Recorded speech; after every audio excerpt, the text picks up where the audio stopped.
बहुत समय पुरानी बात है। एक जंगल में एक जादुई नेल पॉलिश का पेड़ हुआ करता था, जिस पे काफी खूबसूरत खूबसूरत नेल पॉलिश उगा करते थे। उस नेल पॉलिश को लगाते ही लोगों की हर इच्छा पूरी हो जाती थी।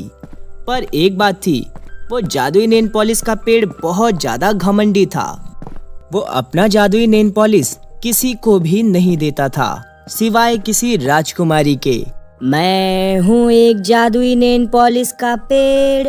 मेरे नेल पॉलिश को लगाते ही सब काफी ज्यादा खूबसूरत हो जाते हैं और काफी ज्यादा शक्तिशाली हो जाते हैं। हा हा हा हा। धीरे धीरे कुछ समय बीत जाता है। फिर एक दिन प्रिया नाम की एक लड़की उस जादुई नेल पॉलिश के पेड़ के पास आती है और कहती है, हे जादुई नेल पॉलिश का पेड़, मुझे एक जादुई नेल पॉलिश दे दीजिए, क्योंकि मैं बहुत ही ज़्यादा काली हूँ। मेरा लोग बहुत मजाक उड़ाते हैं। अगर आप मुझे एक जादुई नेल पॉलिश दे दोगे तो उसे लगाकर मैं गोरी हो जाऊंगी, जिससे लोग मेरा मजाक भी नहीं उड़ाएंगे। ए दुष्ट लड़की, कौन है तू? तेरी इतनी हिम्मत कि तू यहाँ पर आ गई? मैं तेरे इस बदसूरत शकल को एक क्षण भी बर्दाश्त नहीं कर सकता। चली जा यहाँ से। हे जादुई पेड़, मुझे इस तरह यहाँ से मत भगाओ। मैं आपके पास बहुत आस लेकर आई हूँ। जैसा कि आप देख रहे हो कि मैं बहुत बदसूरत हूँ, इसकी वजह से मेरी शादी नहीं हो रही है। जो भी लड़का मुझे देखने आता है वो पहली ही नजर में मुझे नापसंद कर देता है। मेरे माता पिता मेरी शादी को लेकर बहुत दुखी हैं। उनका दुख मुझसे देखा नहीं जाता। आप बस मुझे एक जादुई नेल पॉलिश दे दीजिए, जिसे लगाकर मैं बदसूरत से खूबसूरत बन जाऊं, ताकि मेरी शादी हो जाए। नहीं नहीं, मैं तुम्हें किसी भी तरह ये जादुई नेल पॉलिश बिल्कुल नहीं देने वाला। अभी के अभी यहाँ से चली जाओ दुष्ट लड़की। प्रिया बहुत मिन्नत करती है, पर वो जादुई नेल पॉलिश का पेड़ उस पर बिल्कुल भी रहम नहीं खाता और उसे एक भी नेल पॉलिश नहीं देता कि तभी वहाँ पर एक खूबसूरत सी राजकुमारी आती है और कहती है, मैं एक राजकुमारी हूँ। मेरा राजा यहाँ से बहुत दूर समुद्र के किनारे है। मैं तुमसे जादुई नेल पॉलिश लेने आई हूँ। हाँ हाँ, क्यों नहीं राजकुमारी, तुम्हें जितना भी नेल पॉलिश चाहिए उतनी नेल पॉलिश की डिब्बियाँ तोड़ सकती हो।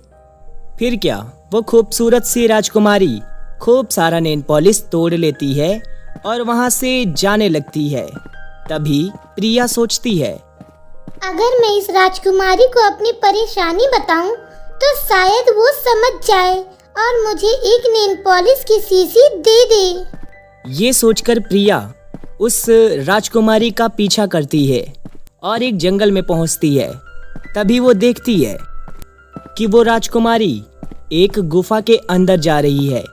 वो उसके पीछे पीछे उस गुफा के अंदर जाती है तो देखती है कि वो एक बूढ़ी जादूगरनी में बदल चुकी थी और वो कुछ कह रही थी। अरे वाह, ये तो कमाल हो गया। वो जादुई पेड़ तो सच में शक्तिशाली है। मैं कल सवेरे उसे काट कर अपनी गुफा में ले आऊंगी।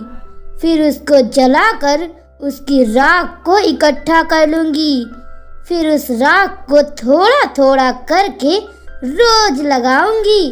उसके बाद मैं दुनिया की सबसे खूबसूरत और शक्तिशाली जादूगरनी बन जाऊंगी। उस जादूगरनी की बातें सुनकर प्रिया दंग रह जाती है और कहती है, अरे नहीं, ये तो एक धोखेबाज जादूगरनी निकली। मुझे इसके बारे में इसी वक्त जादुई पेड़ को सब कुछ बताना होगा। प्रिया फौरन जाकर उस जादुई नेल पॉलिश के पेड़ को सारी बातें बताने लगती है, पर वो जादुई नेल पॉलिश का पेड़ उसकी एक भी बात पर विश्वास नहीं करता और वो उसे वहाँ से भगा देता है। बेचारी प्रिया वहाँ से उदास होकर चली जाती है। अगली सुबह वो जादूगरनी एक जादुई कुल्हाड़ी लेकर उस पेड़ के पास आती है, जिसे देखकर वो जादुई पेड़ डर जाता है। अरे नहीं नहीं, ये नहीं हो सकता। ये मैं क्या देख रहा हूँ? उस लड़की ने बिल्कुल सही कहा था। अब मैं क्या करूँगा? लगता है ये जादूगरनी मेरे जादुई पेड़ को काट कर अपने साथ लेकर जाएगी। क्या रे जादुई नेल पॉलिश के पेड़, आज तो तेरा अंतिम दिन है। आज मैं तुझे काट कर अपनी गुफा में ले जाऊंगी। तू मुझे नहीं रोक सकता है। जादूगरनी वो पेड़ काटने वाली होती है कि तभी वहाँ पर प्रिया आ जाती है। उसके हाथ में एक जलती हुई मसाल होती है। अगर तूने इस पेड़ को कोई नुकसान पहुंचाया ना, तो मैं तुझे जलाकर राख कर दूंगी, समझी तू? प्रिया की बातें सुनकर वो जादूगरनी हंसने लगती है और कहती है, अरे अरे मूर्ख लड़की, क्या तुझे मेरी शक्तियों के बारे में पता नहीं है? लगता है तुझे अपनी शक्तियों का नमूना दिखाना ही पड़ेगा। इतना कहकर वो जादूगरनी प्रिया की तरफ आगे बढ़ती है, लेकिन तभी उस जादूगरनी का पैर फिसलता है और वो जमीन पर गिर जाती है। यही समय देखकर प्रिया वो जादुई कुल्हाड़ी उठा लेती है। देख चुड़ैल, तू अभी के अभी यहाँ से भाग जा, वरना देख लेना मैं तुझे इस जादुई कुल्हाड़ी से काट कर यहीं फेंक दूंगी। नहीं नहीं, मुझे माफ कर दो। कृपया इस जादुई कुल्हाड़ी का इस्तेमाल मत करना, क्योंकि ये काफी ज्यादा शक्तिशाली है। मैं जा रही हूँ और वापस कभी नहीं आऊंगी। ये कहकर वो जादूगरनी वहाँ से भाग जाती है। उसके बाद वो जादुई नेल पॉलिश का पेड़ प्रिया से अपनी गलती के बारे में माफी मांगता है और उस लड़की को खूब सारा नेल पॉलिश का डिब्बी देता है और वो लड़की वहाँ से चली जाती है। घर आकर वो नेल पॉलिश लगाती है, जिससे वो काफी ज्यादा खूबसूरत हो जाती है।